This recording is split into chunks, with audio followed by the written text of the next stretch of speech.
Le nombre de personnes souffrant de la faim dans l'Est de la République démocratique du Congo a presque triplé en un an, alerte le Programme alimentaire mondial PAM dans un communiqué.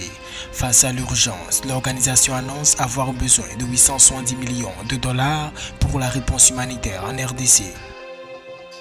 Selon la Banque mondiale, le Sénégal doit se doter de nouvelles règles budgétaires pour faire face au durcissement des conditions financières au niveau international, indique l'organisation dans son rapport 2023 sur la situation économique du pays. Dans un communiqué daté du 19, l'Agence pour l'assurance du commerce en Afrique, ACA, a annoncé le financement d'un projet routier stratégique en Angola à hauteur de 305 millions de dollars. Le prêt octroyé au ministère des Finances permettra de financer la construction et la réhabilitation d'une route nationale dans le pays.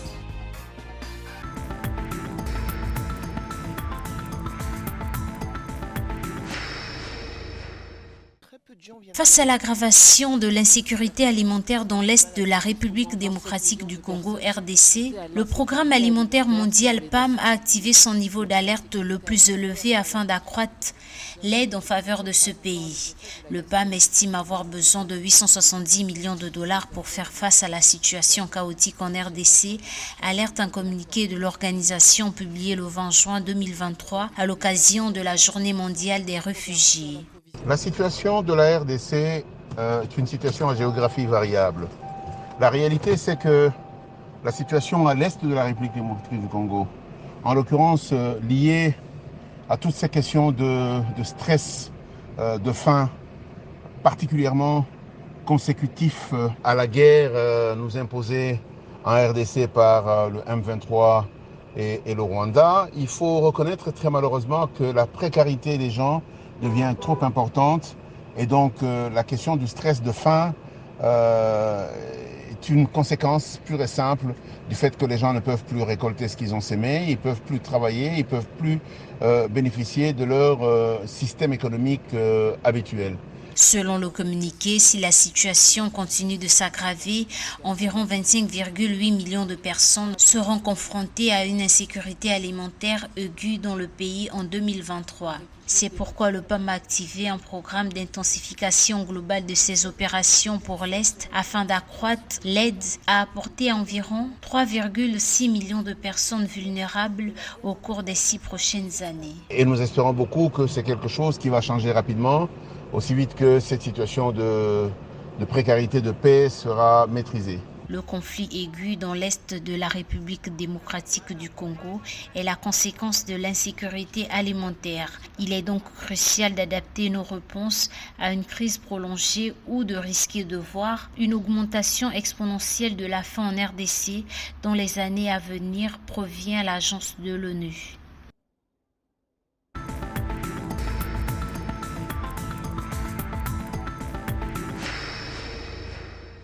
La Banque mondiale a, dans son rapport 2023 sur la situation économique du Sénégal, révélé qu'en 2022, ce pays a connu une décélération de la croissance de son PIB réel à 4,2%, après une forte reprise post-Covid-19 en 2021 à 6,5%. Celle-ci est consécutive à la baisse de l'investissement privé, des exportations, ainsi qu'une contraction du secteur agricole et de la production industrielle. Le rapport de la Banque mondiale fait aussi savoir que les perspectives macroéconomiques, bien que soumises à d'importantes variabilités, sont néanmoins favorables.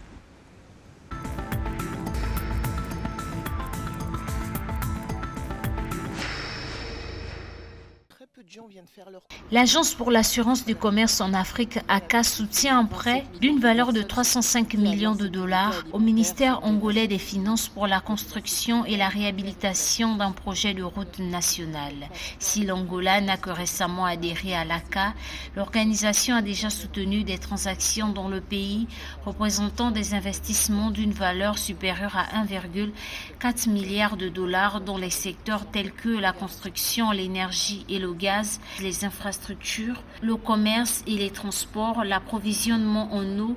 enfin le commerce de gros et de détail.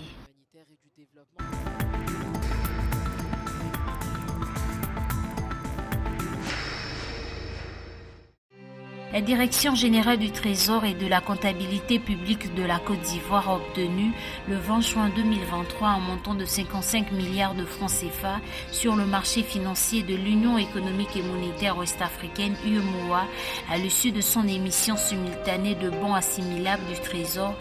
BAT à 91 et 364 jours et d'obligations assimilables du Trésor à 3 ans, ont annoncé les responsables de l'agence UEMOA Titres basée à Dakar au Sénégal. Le remboursement se fera le premier jour ouvré suivant la date d'échéance.